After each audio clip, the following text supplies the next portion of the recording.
Hi, good afternoon, everyone. Welcome to the Friday Facebook Live and myself, Dr. Vachini Bhatt. 31 મે એટલે કે વિશ્વ તમાકુ નિષેધ દિવસ, વર્લ્ડ નો ટોબેકો ડે. 31 મેની ઉજવણી દર વર્ષે કરવામાં આવે છે અને એની પાછળનો પર્પસ જે છે એક જ છે કે તમાકુના વ્યસનથી જેટલી પણ આડઅસરો થાય છે, ગંભીર અસરો થાય છે, તેની અવેરનેસ લોકો સુધી પહોંચાડવી અને લોકોને તમાકુનું સેવન ન કરે તે માટેની જાણકારી આપવી. અને આજનો આ ટોક શો પણ આ જ વિષય પર આધારિત છે અને તેના માટે મારી સાથે જોડાયા છે મેરેંગો સિમ્સ હોસ્પિટલના કન્સલ્ટન્ટ કેન્સર સર્જન્સ, જેમાં સૌથી પહેલા હું ઇન્ટ્રોડ્યુસ કરવા માંગીશ ડોક્ટર જયેશ પટેલ, ત્યારબાદ ડોક્ટર અશોક પટેલ, ડોક્ટર દર્શન ભંસાલી. આ ચર્ચાની શરૂઆત કરીએ તે પહેલા આપણને સૌને ખબર છે કે તમાકુના વ્યસનથી જે પણ ગંભીર સમસ્યાઓ થાય છે, પણ આપણું જીવન જે છે એ અમૂલ્ય છે અને માટે તમાકુ છોડો અને સ્વાસ્થ્યને અપનાવો. એ જ વિષય પર આધારિત આજનો આપણો ટોક શો. સૌથી પહેલો સવાલ જે છે મારો ડોક્ટર દર્શન ભંસાલીને રહેશે કે સર, મેં આગળ કહ્યું એ પ્રમાણે કે 31મી મેની ઉજવણી દર વર્ષે કરવામાં આવે છે અને અલગ અલગ થીમ ઉપર. તો આ વર્ષે કયા થીમ ઉપર જે છે આપણે એની ઉજવણી કરવાની છે અને અવેરનેસ સમાજને આપવાની છે? વર્લ્ડ નો ટોબેકો ડે ની શરૂઆત 1987 થી થયેલી છે અને એનો પર્પઝ એ હતો કે જેટલા બી લોકો તમાકુ ખાય છે એ લોકોને તમાકુથી કેવી રીતે એમની આદતોથી અને એડિક્શનથી દૂર કરવા. હવે આ વર્ષનો જે થીમ છે, એવરી યર એક થીમ હોય છે. આ વર્ષનો થીમ છે protecting the children from tobacco industry interference. હવે આ બહુ જ સમજવા જેવી વસ્તુ છે કે અત્યારે યુથ, ખાસ કરીને 13થી 15 વર્ષની આજુબાજુના અને એની ઉપરના લોકો જાહેરાતોથી ખૂબ જ ઇમ્પ્રેસ થઈ જાય છે, જેમાં સેલિબ્રિટીઝ હોય, ઘણાની અંદર એવું હોય કે ઇવન ટોબેકો વેચતી કે બનાવતી કંપનીઓ એની અંદર એટલું બધું ઇન્ટરફિયર કરે ગવર્મેન્ટ પોલિસીઝમાં, અને તે એના ઉપરાંત એ લોકો માર્કેટિંગ માટે સોશિયલ મીડિયાનો યુઝ કરે, અધર પ્લેટફોર્મ જે ઇન્ટરનેટ થ્રુ ચાલતા હોય, જે લોકો યુથને ડાયરેક્ટલી પહોંચી શકે અને જે યુથ અત્યારે સૌથી વધારે યુઝ કરે છે, એમ કરીને એ લોકોને તમાકુનું સેવન તરફ પ્રેરી રહ્યા હોય છે. એટલે આ વર્ષનો થીમ છે કે તમે એ યુથને protecting the children against tobacco industry interference. એટલે આપણે એ ઇન્ડસ્ટ્રીને રોકવાનું છે અને આ WHO એની પહેલ કરી છે. ઓકે, તો જેવી રીતે આ વખતનો થીમ તમે કહ્યો કે બાળકોને જે છે અથવા તો યુથને જે છે કઈ રીતે આપણે અટકાવી શકીએ તમાકુનું સેવન કરતા.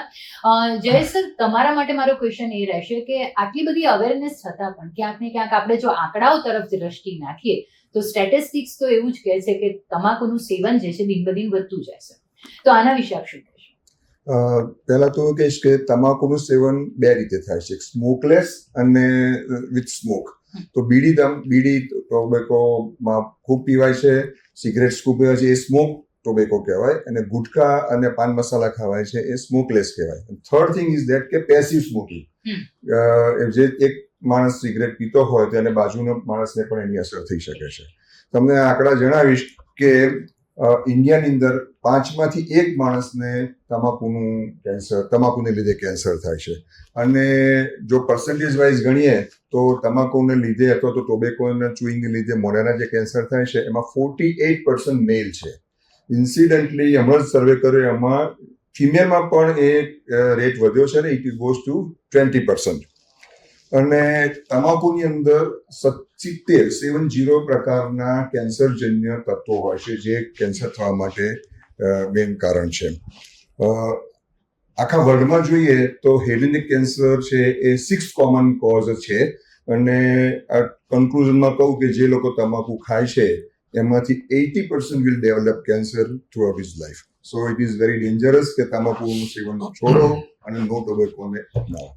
ઓકે, એટલે સર તમે જે આંકડાઓ કહ્યા એ પરથી તો ખરેખર જે છે ચોંકાવનારા આંકડાઓ છે કે આટલી બધી અવેરનેસની જે છે આપણે પ્રોગ્રામો, યોજનાઓ છે, આપણે આટલું બધું લોકો તરફ જે છે આ પ્રકારના પ્રોગ્રામો કરી રહ્યા છે, તેમ છતાં આંકડાઓ જે છે દિન બદિન વધી રહ્યા છે.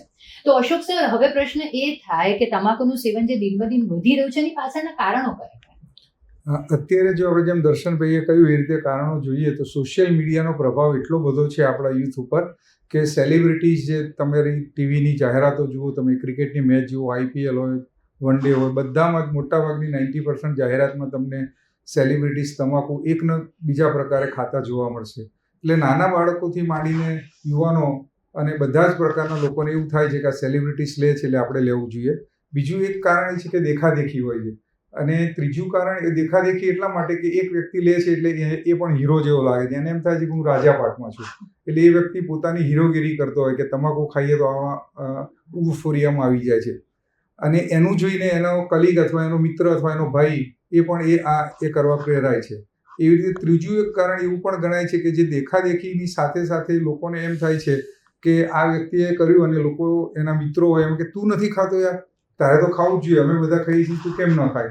તો એ ન છૂટકે પણ પોતે એ લેવા માટે પ્રેરાય છે. એટલે સોશિયલ મીડિયા અને આ બધાના કારણે એનો દિન પ્રતિદિન પ્રભાવ ખૂબ વધતો જાય છે.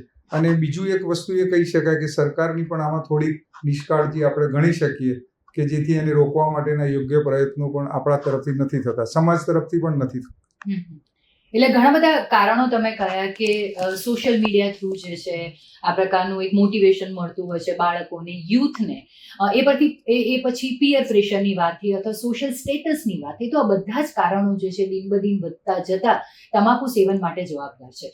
દર્શન સર, આપને પૂછવા માંગીશ કે આટલું બધું જે તમાકુનું સેવન વધી રહ્યું છે તો એના કારણે મને એવું લાગે છે સમાજને તો એક જ વસ્તુ ખબર છે મોટાભાગના લોકોને કે કેન્સર જ થઈ શકે, પણ કયા કયા એવા બીજા રોગ જે છે તમાકુના સેવનથી થવાની સંભાવના છે?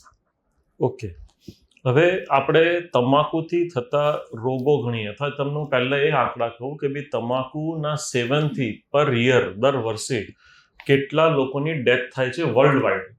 We are talking about the hall world because આપણે નો ટબેકો વર્લ્ડ નો ટબેકો ડે છે.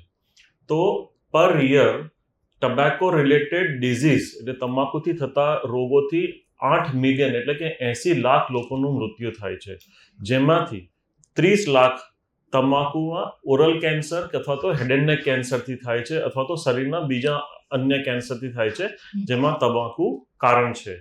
પણ કેન્સર સિવાય તમાકુથી એટલે કે બીજા 5 મિલિયન કે 50 લાખ હૃદય રોગ, બ્રેઇન સ્ટ્રોક, આવા એના જેવા જેમ કે પગમાં નસ કાળી પડી જવી, નસ સુકાઈ જવી, એના લીધે બીજા ઇન્ફેક્શન અને જે ફેફસામાં થતા ઇન્ફેક્શન છે, COPD જેને કહેવાય છે, એવા ઘણા બધા રોગથી બીજા 50 લાખ લોકોનું મૃત્યુ થાય છે. એટલે આપણે એ સમજી શકીએ કે ખાલી કેન્સર એકલું જ નહીં, પણ હૃદય રોગ એટલે હૃદયનો હુમલો, હાર્ટ એટેક, બ્રેન એટેક જેને આપણે સાદી ભાષામાં બ્રેન એટેક કહીએ, જેને આપણે બ્રેન સ્ટ્રોક પણ કહીએ છીએ, અને આ બધા રોગ પણ એના માટે જવાબદાર છે તમાકુના સેવનના કારણે. બરાબર, એટલે કે કેન્સર ઉપરાંત બીજા જે વાઇટલ ઓર્ગન્સ છે તેની ઉપર પણ માઠી અસરો જે છે તમાકુની જોવા મળે છે, જેમ કે કાર્ડિયક સિસ્ટમ ઉપર, રેસ્પિરેટરી, ઇવન તમે કહ્યું એ પ્રમાણે કે બ્રેઇન પણ અફેક્ટ થાય છે. અશોક સર, તમને પૂછવા માંગીશ કે જે પણ રોગોની અત્યારે આપણે વાત કરી એના મુખ્ય લક્ષણો કયા કયા હોઈ શકે? આપણે જ્યારે તમાકુ સાથે જેમ કહ્યું કે તમાકુ એટલે સિગરેટ, તમાકુ અને ગુટકા કોઈ પણ વ્યક્તિથી લેતા હોય ત્યારે મોટે ભાગે એમાં ગુટકાના કારણે ઓરલ કેવિટી એટલે જે મોઢું હોય છે એમાં એને ન રૂઝાતી ચાંદી પડતી હોય છે. લાંબા ગાળાના તમાકુના સેવનથી એ લોકોને સબમ્યુકસ ફાઇબ્રોસિસ એટલે એના કારણે મોઢું ખુલવાની પ્રક્રિયા ઓછી થાય છે. એટલે દિન પ્રતિદિન એનું જે મોઢું ખુલતું જોઈએ, પહેલાં 3 આંગળી ખુલતું હોય, પછી 2 આંગળી થાય, પછી 1 આંગળ થાય, એવું થાય. પછી જ્યારે તીખું ખાવામાં આવે ત્યારે એને અંદર એકદમ જલન થાય, બળતરા થાય અને માણસ તીખું ખાઈ ન શકે. ઘણીવાર એવું બને કે અંદર ચાંદુ પડે, ગળામાં એની વેરની ગાંઠ આવે જેને અમે લિમ્ફ નોડ કહેતા હોઈએ છીએ, એ આવી શકે. માણસને ભૂખ ઓછી લાગે, એ બધા વસ્તુ થાય. આથી આપણે તમાકુના વ્યસનની વાત, પણ સિગરેટ અને બીડી લેતા હોય તો એ વ્યક્તિને COPD એટલે જેમ કે રેસ્પિરેટરી પ્રોબ્લેમ્સ થાય, શ્વાસ ચડે, ગળફામાં લોહી આવે, એવા બધા પ્રોબ્લેમ્સ થઈ શકે. અને જેને ડાયાબિટીસ અને બ્લડ પ્રેશર ન હોય તો આ લોકોને તમાકુના કારણે ડાયાબિટીસ અને બ્લડ પ્રેશરના પણ લક્ષણો થઈ શકે. બરાબર. અને જય સર, નિદાન અને તપાસની વાત કરીએ તો જ્યારે આવા લક્ષણો સાથે પેશન્ટ તમારી પાસે આવે છે ત્યારે કયા કયા ઇન્વેસ્ટિગેશન જે છે એ કરેક્ટ ડાયગ્નોસિસ માટે જે છે હેલ્પફુલ રહેશે? જ્યારે પેશન્ટ કંઈક પણ કમ્પ્લેન અશોકભાઈ કહ્યું ભાઈ મોઢામાં ચાંદુ પડવું અથવા તો બળતરા થવી, તો પહેલું છે કે ઓરલ કેવિટી એક્ઝામિનેશન એટલે મોઢાનું એક્ઝામિનેશન આપણે કરવું જોઈએ. એમાં કોઈ પણ ચાંદુ દેખાય અને અનુભવી ડોક્ટર જો સમજે કે આ કેન્સર જેવું છે, ફર્સ્ટ ઇન્વેસ્ટિગેશન એ બાયોપ્સી છે. હવે બાયોપ્સી માટે ઘણાને એવું નોશન છે કે ભાઈ બાયોપ્સી કરીએ તો ફેલી જાય, એ ખોટી વાત છે. બાયોપ્સી ઇઝ મસ્ટ, કે એનાથી જ નિદાન થાય અને બાયોપ્સી વગર નિદાન કર્યા વગર ટ્રીટમેન્ટ ના થાય. બાયોપ્સી કર્યા પછી એનું સ્ટેજિંગ કરવાનું હોય છે, કારણ કે કેન્સરમાં તમે જાણો 4 સ્ટેજ હોય, એ ક્લિનિકલ, પેથોલોજીકલ અને રેડિયોલોજીકલ સ્ક્રીનિંગ હોય. આગળની ટ્રીટમેન્ટ જો કરવાની હોય તો એને સર્જરી કરવાની હોય કે કીમો આપવી કે રેડિયોથેરાપી, એ માટે સીટી સ્કેન કરાવવું પડે, MRI કરાવવું પડે અને જરૂર પડે તો સોનોગ્રાફી કરાવવી પડે. લેટેસ્ટમાં અત્યારે પેટ સીટી સ્કેનનો વ્યાપ છે, પણ બધા પેશન્ટો પેટ સીટી સ્કેન કરાવવા જ આવે છે, પણ it is not indicated in all cases. Stage 3, stage 4 હોય તો પેટ સીટી સ્કેન ઇમ્પોર્ટન્ટ છે, અને આ બધા ઇન્વેસ્ટિગેશન્સ કરાયા પછી એની લાઇન ઓફ ટ્રીટમેન્ટ અને મેનેજમેન્ટ નક્કી થાય છે. બરાબર છે. દર્શન સર, અત્યાર સુધી આપણે વાત કરી કે તમાકુનું સેવન દિન બદિન વધી રહ્યું છે, તેની માઠી અસરો કઈ કઈ છે, લક્ષણો અને નિદાન વિશે. પણ હવે આપણો મુખ્ય જે પર્પસ છે કે ડી એડિક્શન. તો હવે જ્યારે ડી એડિક્શનની વાત કરીએ તો એના સેન્ટર ક્યાં ક્યાં આવેલા હોય છે અને કઈ રીતે જે છે કોઈ પણ વ્યક્તિ એ સેન્ટરનો સંપર્ક કરી શકે? બહુ સરસ તમે આ પ્રશ્ન પૂછ્યો. આપણે બધા અત્યારે બિઝનેસ માટે કરીને એની ટ્રીટમેન્ટ ને સારવાર ને નવા જ પ્રકારના નિદાનોના સાધનો, પેટ સિટી ને એની પાછળ ઘણું બધું ઇન્વેસ્ટમેન્ટ થતું હોય છે. પણ દુઃખની વાત એ છે કે આ તમાકુ જેને આદત લાગી ગઈ છે, ચલો આપણે એમને ખાતા તો રોકી ના શક્યા, પણ આદત લાગી ગઈ છે અને હવે એમને એ આદત છોડવી છે, જે છોડી શકતા નથી. તો એના માટે દુઃખની વાત એ છે કે ખરેખર ડી એડિક્શન સેન્ટર્સ કોઈ બી જગ્યાએ ખૂબ જ ઓછા છે, અથવા તો એ ઘણા લોકોને એવા ડી એડિક્શન સેન્ટર કોઈ સિટીમાં કે તમારા પોતાના શહેરમાં છે એવી એમને કોઈ ખબર જ નથી, કે એમને પાસે કોઈ એવી જાણકારી જ નથી. હવે ડી એડિક્શન સેન્ટર્સ આપણા શહેરમાં પણ છે, એ ચાલે છે, ઘણા લોકો ચલાવે છે, જે મેજોરિટી સાયકેટ્રિસ્ટ હોય છે એ લોકો ચલાવે છે, અને ઘણા બધા સાયકેટ્રિસ્ટ ડી એડિક્શનનું પણ કામ કરતા હોય છે. હવે ઘણાને એવું સોશિયલ સ્ટિગ્મા હોય કે હું સાયકેટ્રી પાસે જો ડી એડિક્શન માટે જઈશ તો મારા પર ક્યાં ગાંડો માણસ છે કે એવો ટેગ લાગી જશે, પણ એવું નથી. સાયકેટ્રિસ્ટ તમને હેલ્પ કરી અને ડી એડિક્શન કરાવવામાં સક્ષમ છે અને ઘણા અંશે છોડાઈ શકે છે. એટલે ડી એડિક્શન માટે જ્યારે પણ કોઈ ઈચ્છે, પણ એના માટે ઇમ્પોર્ટન્ટ વસ્તુ એ છે કે જે ટેવ છે, પહેલા તો એનું મન મજબૂત અને મક્કમ હોવું જોઈએ કે મારે તમાકુ છોડવું છે. તો એ સાયકેટ્રિસ્ટ કે ડોક્ટર કે જે બી હશે ડી એડિક્શન સેન્ટર એમને હેલ્પ કરી શકશે. ઓકે, ખૂબ જ સરસ વાત કહી. હવે જય સર, હું તમને પૂછવા માંગીશ કે કોઈ એક પેશન્ટ એવું છે કે જેણે ઘણા વર્ષો સુધી તમાકુનું સેવન કર્યું છે અને હવે એને એવું લાગે છે કે ના, મારા વસ્તુ જે છે, વ્યસન જે છે, એમાંથી મુક્ત થવું છે, તો એની પાસે કયા કયા ઉપાયો છે આ વ્યસન મુક્તિ માટેના, અને બીજું કોઈ કાઉન્સિલિંગ, એનો કેટલો મેજર રોલ હોઈ શકે? દર્શનભાઈ આ બાબતમાં પ્રકાશ પાડી દીધો છે. વધારે મારે કંઈ કહેવાનું નથી, પણ દરેક હોસ્પિટલ, ગવર્મેન્ટની હોય, મ્યુનિસિપલ કોર્પોરેશનની હોય કે પ્રાઇવેટ હોય, એક સેન્ટર એવું હોય છે, ઓપીડી વિભાગ એવો હોય છે કે જેની અંદર એ પોતાનું કાઉન્સિલ કરી શકે. બેઝિક વસ્તુ છે કે he must be ready to quit the tobacco. જ્યાં સુધી એ પોતે નક્કી નહીં કરે ત્યાં સુધી ટોબેકો છોડી નહીં શકે. એટલે આવું કાઉન્સિલ જ અગત્યનું છે અને એના સિવાય કોઈ રસ્તો નથી. બીજી વસ્તુ કે સોસાયટીનો સપોર્ટ અને ફેમિલીનો સપોર્ટ ખૂબ અગત્યનો છે. ઘણીવાર એડિક્શન છોડતી વખતે એને ધ્રુજારી આવવી, કોન્સ્ટિપેશન થવું અથવા ડિપ્રેશન થવું થતા હોય છે, એ વખતે એના ફેમિલીએ, એના મિત્રો એને પૂરો સપોર્ટ આપવાની જરૂર છે, તો જ એ હેલ્પ થશે, અધરવાઇઝ એ નહીં છોડી શકે. થર્ડ વસ્તુ, એક વખત છોડ્યા પછી એને ફરીથી લાલચ આપવામાં આવે છે કે આ છેલ્લું ખાઈ લે, હવેથી ના લે, એ પણ અટકાવવું જોઈએ.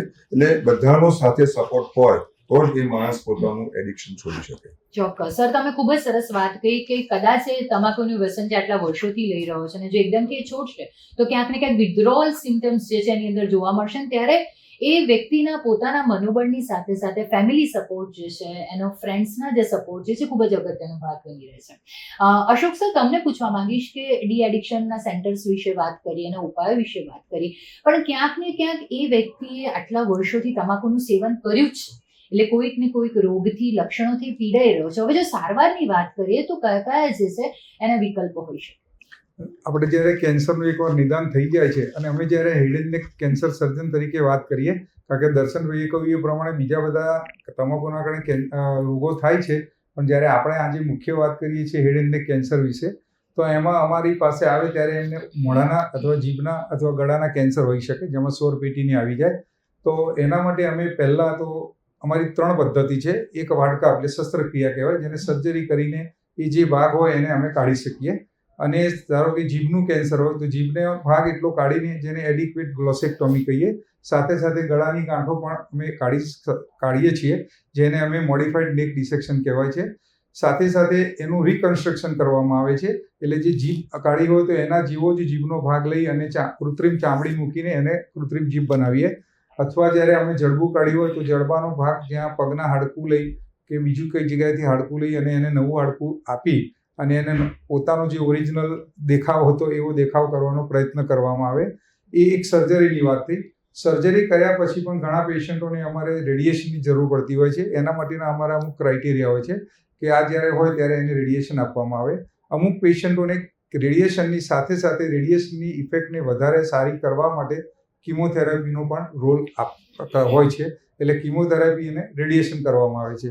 આથી જ્યારે પહેલા અને બીજા તબક્કાના કેન્સરની વાત, પણ જ્યારે અમુક કેસીસ એવા આવે છે કે જેમાં બહુ લેટ સ્ટેજમાં એ લોકો આવે છે અને કેન્સર ઘણું બધું વ્યાપી ગયું હોય, ત્યારે અમે લોકો એમને નિયોએડજ્યુઅન્ટ કિમોથેરાપી તરીકે પહેલા કિમોથેરાપીના 2 કે 3 ડોઝ આપીએ છીએ.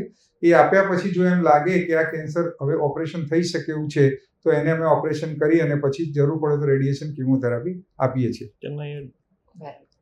એક વસ્તુ હું આમાં એડ કરવા માંગીશ. સરે બહુ સરસ રીતે સમજાયું કે કેન્સર એટલે આપણા માટે એક એનિમી છે, દુશ્મન છે, ને આપણે એની સામે એક લડાઈ લડવાની છે, અને ધેટ ઇઝ કોલ્ડ વોર. હવે આપણી પાસે 3 છે. સરે કીધું સર્જરી, રેડિયેશન અને કિમોથેરાપી. તો હું સર્જરીને આપણી આર્મી કહીશ, રેડિયેશનને એરફોર્સ કહીશ અને કિમોથેરાપીને નેવી કહીશ. હવે કેન્સરનો સ્ટેજ અથવા તો દુશ્મન જે રસ્તે આવવાની શક્યતા હોય એ પ્રમાણે આપણે 1 હથિયાર, 2 હથિયાર કે 3 હથિયાર વાપરી શકીએ. આપણો ધ્યેય છે દુશ્મનનો નાશ કરવો, એટલે કે કેન્સરનો શરીરમાંથી નાશ કરવો. આ સીધું ને એકદમ બેસ્ટ વે ટુ એક્સપ્લેન. બરાબર છે. અશોક સર અને દર્શન સરે ખૂબ જ સરસ વાત કહી કે સારવાર જે છે કેન્સરના સ્ટેજીસ પરથી નક્કી થાય છે, અને હવે જેમ જેમ ટેકનોલોજી જે છે એડવાન્સ થતી જાય છે એમ સારવારના પણ વિકલ્પો જે છે વધતા જાય છે. દર્શન સર, આ જ વાતને આપણે આગળ વધારીશું કે આપણે સારવારની તો વાત કરી, પણ આપનો પર્પઝ એ પણ છે કે એક અવેરનેસ જે છે લોકો સુધી પહોંચે. આજના દિવસે આપણે ટોક શો તો કરી રહ્યા છે, પણ બીજા એવા કયા વિકલ્પો છે કે જેનાથી આપણે સમાજમાં આની અવેરનેસ જે છે એ વધારી શકે. અને જો યુથની વાત કરીએ તો યુવાનોની અંદર પણ આજકાલ જે છે તમાકુનું સેવન જે છે ખૂબ જ વધી રહ્યું છે. તો આપના મતે અવેરનેસ જે છે કઈ રીતે એમના સુધી પહોંચાડી શકાય? યસ. હવે એક હું બહુ ઇમ્પોર્ટન્ટ પોઈન્ટ તમને એમાં હું કહેવા માંગીશ કે નોર્મલી આપણે જ્યારે એડલ્ટહુડ કહીએ છીએ, બરાબર, ત્યારે આપણે એને 18 વર્ષથી ઉપરનાને એડલ્ટ કહીએ છીએ. ફોર એક્ઝામ્પલ, આપણે જો ઇલેક્શનમાં વોટિંગ કરવાનું હોય તો 18 વર્ષ ક્રોસ થાય પછી એને વોટિંગ. પણ તમાકુ સેવન માટે જ્યારે શબ્દ એડલ્ટ યુઝ કરવામાં આવે છે તો એની એજ લિમિટ 15 થી ચાલુ થાય છે. એટલે 15નાની ઉપરના લોકોને ફોર ટોબેકો માટે એને એડલ્ટ કહેવામાં આવે છે. આ એક નવું ડિફાઇન WHO કર્યું છે કે 15 વર્ષની ઉપરના લોકોને એડલ્ટ કરવા, જેથી જ્યારે એ લોકો ડેટા ભેગો કરતા હોય કે કેટલા લોકો એનું તમાકુનું સેવન કરે છે તો એ ઉંમરના લોકો પણ આમાં આવી જાય. કારણ કે આ ઉંમર એવી છે કે જ્યાંથી સૌથી વધારે એ લોકોને ડાયવર્ટ થવાનું, પોતાના ટાર્ગેટ કે ડિસ્ટ્રેક્શન થવું અને એ તમાકુની આદત લાગવી. કેમ કે જે લોકો જોશે બધે એ તરત જ એ લોકો એને અપનાવી લેશે અને એ લોકોને એની ખરાબ અસર વિશે બિલકુલ માહિતી નથી હોતી. એટલે સૌથી પહેલું તો સ્કૂલ અને કોલેજ લેવલે કે તમાકુ આપણું દુશ્મન છે અને તમાકુથી દૂર લેવાનું છે, એ તમે સ્કૂલ અથવા કોલેજના વર્ષોથી જ એ સ્ટુડન્ટ્સ અથવા તો જે વિદ્યાર્થી અથવા તો જે બી યુથ છે એના મગજમાં આપણે એ રાખવું પડે. તો that is the easiest and most successful way of doing it. બરાબર. બાકી બધા ઘણા બધા છે કે તમે એડવર્ટાઇઝમેન્ટ આપો. હવે ગવર્મેન્ટ પણ કરે છે, કેન્સરના પોસ્ટર્સ લગાવે છે, દરેક પાનના દુકાન ઉપર લોકો તમાકુ ખાવાથી કેન્સર થાય છે એવું બોર્ડ મારે છે, ગુટકા અને સિગરેટના પેકેટ પર પણ લખે છે, હવે તો ફોટા પણ આપે છે. એટલે ઘણી બધી મેથડ્સ થાય છે, તો છતાં પણ લોકો એને ધ્યાન બહાર રાખી અને એની ટેવો કરે છે. એટલે આપણો પ્રયત્ન મેક્સિમમ હોવો જોઈએ કે એમને સમજાવવા અને કાઉન્સેલ કરવા. બરાબર છે. એટલે અવેરનેસ જે છે તમાકુની બાબતમાં એક ઝુંબેશ છે અને જેમાં એક સહિયારો પ્રયાસ જે છે એ અનિવાર્ય છે. જય સર, આપને પૂછીશ કે જ્યારે આપણે સારવારની વાત કરીએ ત્યારે મેરેંગો સિમ્સ હોસ્પિટલની ખાસ વાત કરવી પડે, તો આપ એના વિશે જણાવો કે જ્યારે આ ટોબેકો એડિક્શનની વાત કરી રહ્યા હોય તો આપણી હોસ્પિટલમાં કયા કયા એક્સપર્ટ્સ અથવા તો ફેસિલિટી અને સર્વિસીસ જે છે ઉપલબ્ધ છે અને કોઈ પણ પેશન્ટ જે છે જે આ તકલીફોથી પીડાતું હોય એને આની સેવાઓ મળી શકે? હું બે ભાગમાં વહેંચીશ આને. એક તો ડી એડિક્શન માટેની પહેલી વાત કરીશ કે ભાઈ સિમ્સ હોસ્પિટલ એ મેરિગો સિમ્સ હોસ્પિટલ એ મલ્ટી સ્પેશિયાલિટી હોસ્પિટલ છે જ્યાં આગળ સાયકોલોજિસ્ટ અને સાયકોથેરાપિસ્ટ બંને અવેલેબલ છે. અને અમારી હોસ્પિટલમાં દરેક પેશન્ટનું દાખલ થયા પછી પેશન્ટનું અને એના રિલેટિવનું સાયકોલોજિસ્ટ જે હોય છે એ એનું કાઉન્સિલિંગ કરે છે રૂટીનલી. પેશન્ટ એડિક્ટેડ હોય કે ના એડિક્ટ હોય એક એને સાચી સમજ આપવામાં આવે છે. અને જે એડિક્ટેડ પેશન્ટ છે સર્જરી કરવાની છે અથવા સર્જરી કર્યા પછી ફરી એડિક્ટ ના થાય એના માટેની સાયકોથેરાપી આપવા માટે સાયકિયાટ્રિસ્ટ છે જે ક્વોલિફાઈડ છે. એક આખું ડિપાર્ટમેન્ટ છે જે આનું કરે. બીજા ભાગમાં કરીશ કે જે લોકો સારવાર માટે હોસ્પિટલમાં આવે છે જેમ અશોકભાઈએ દર્શનભાઈએ કહ્યું એમ કે અમારી પાસે surgical medical and radiological department છે. સર્જરીમાં high and surgery microvascular surgery થાય છે. રેડિયોથેરાપીમાં 2 સારા મશીનો છે જેની પર બધી જ જાતની રેડિયોથેરાપી અપાય છે. કિમોથેરાપી છે, બોન મેરો ટ્રાન્સપ્લાન્ટેશન છે, હિમેટો ઓન્કોલોજી છે, બધી જ અવેલેબિલિટી છે. સો મેરિગો હોસ્પિટલમાં જો કેન્સરનું પેશન્ટ આવે તો એને વન રૂફ નીચે બધી જ સારવાર મળે છે. બરાબર છે. એટલે આપણી હોસ્પિટલમાં એક્સપર્ટ્સથી લઈને બધી જ ફેસિલિટી અને સર્વિસીસ ઉપલબ્ધ છે. અશોક સર, તમને એક લાસ્ટ સવાલ કે આપણે આખા જે આજની જે ચર્ચા હતી એમાં બાળકો અને યુથની જે છે આપણે વાત કરી કે આ બંને એજ ગ્રુપ એવા છે કે જેમાં મેક્સિમમ જે છે એડિક્શન થવાના ચાન્સીસ અને કેસીસ જે છે દિન બદિન વધી રહ્યા છે. તો આપના તરફથી એક લાસ્ટ મેસેજ શું રહેશે? બહુ સરસ સવાલ છે આપનો. હવે જયેશભાઈ દર્શનભાઈએ સરસ રીતે સમજાવી અને એડિશનલી હું એમ કહું કે આ બધા પ્રયત્નો તો આપણે આપણા લેવલે કરીએ, સમાજના લેવલે કરીએ, પણ એક કુટુંબ તરીકે અથવા એક આપણા સમાજની વ્યક્તિ તરીકે અમારી ડૉક્ટરોની તો અમારી ફરજ જ છે.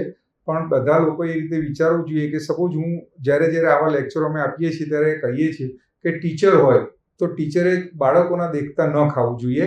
એટલે ધારો કે યુવાન ટીચર છે પોતે અને પોતે મોંમાં મસાલો રાખીને જો એ લેક્ચર લેતો હશે તો એનો પ્રભાવ વિદ્યાર્થી પર બહુ જ પડશે. ધારો કે કોઈ ધર્મગુરુ છે, એ ધર્મગુરુ પોતે પણ જો ધારો કે આ વ્યસન કરતા હશે, ભલે ખાનગીમાં હોય કે જાહેરમાં હોય, તો તરત એનો પ્રભાવ નેગેટિવ પડતો હોય છે. એટલે હું યુવાનોને અને બધા આપણા સમાજના લોકોને 2 હાથ જોડીને વિનંતી કરીશ કે ભાઈ તમે આ વ્યસનથી દૂર રહો. આ વ્યસનથી કેટલી રીતે કુટુંબ અને સમાજ બરબાદ થાય છે એ અમે કેન્સરના સર્જન તરીકે જાણીએ છીએ. એકલું પેશન્ટ નથી હેરાન થતું, એકવાર કેન્સરનું નિદાન થયા પછી આખું ફેમિલી અને આખું એનું એ જે સોશિયલ સ્ટ્રક્ચર છે ડિસ્ટર્બ થાય છે, આર્થિક અને સામાજિક રીતે ખુવાર થઈ જાય છે. એટલે યુવાનોને હું એ સંદેશો આપીશ કે તમે આ વ્યસનથી દૂર રહો અને જો તમે ભૂલથી પણ આ વ્યસનમાં પડી ગયા છો તો અમારી પાસે એક્સપર્ટ લોકો પાસે આવો, અમે તમને મદદ કરીશું અને તમને આ વ્યસનમાં છોડાવવાનો બિલકુલ પ્રયત્ન કરાવીશું. પણ જેમ મારા મિત્રોએ કહ્યું એ રીતે પણ તમારી પણ પોતાની અંદરથી ભાવના હોવી જોઈએ કે મારે વ્યસન છોડવું છે અને મારે આમાંથી મુક્ત થવું છે. અમારો અનુભવ એવો રહ્યો છે કે જ્યાં સુધી અમે સમજાવીએ ત્યારે નથી માનતા. કારણ મોટે ભાગે એક પેશન્ટ જ્યારે આવે ત્યારે એના સગા સાથે આવે એ પણ પોતે મસાલો ખાતા જ હોય છે, પણ જ્યારે એને પોતાને કેન્સર થાય છે ત્યારે થોડું એને ભાન પડે છે અને ત્યારે એ વ્યક્તિ છોડવા માટે તત્પર થાય છે. પણ અમારો પ્રયત્ન એવો છે કે એ થાય એના કરતાં એ ન થાય એ વધારે સારું. એટલે જેમ એક આપણા ગુજરાતીમાં કહેવત છે કે વૃદ્ધાશ્રમનું ઉદ્ઘાટન કરવું એના કરતાં વૃદ્ધાશ્રમ ન જ થાય એ કેવું સારું. તો એટલા માટે આપણે નો ટોબેકો ડે ઉજવવો જ ન પડે અને ટોબેકો સમાજના લોકો જ ન લે તો એ વધારે સારામાં સારું સ્લોગન મારી દ્રષ્ટિએ હોઈ શકે. બરાબર છે. ખૂબ જ સરસ વાત જે છે અશોક સર તમે કહી કે તમાકુના સેવનથી એક વ્યક્તિ પોતે નહીં પણ એનો ફેમિલી સમાજ પણ જે છે ધીરે ધીરે ખતમ થઈ જાય છે. એક ધીમા ઝેર જેવું છે. અને લાસ્ટમાં બસ એટલું જ કહીશ કે આપ બધાનો ખૂબ ખૂબ આભાર. અને આ અમારો એક સહિયારો પ્રયાસ હતો આજના દિવસે. અમારો અવાજ જે છે સમાજમાં મેક્સિમમ લોકો સુધી પહોંચે અને આજના દિવસનો મર્મ સમજીએ કે તમાકુ જે છે એની અસરો જે છે ખૂબ જ જીવલેણ છે અને મેં આગળ પણ કહ્યું તે પ્રમાણે કે તમારું જીવન જે છે અમૂલ્ય છે. Thank you so much. Thank you.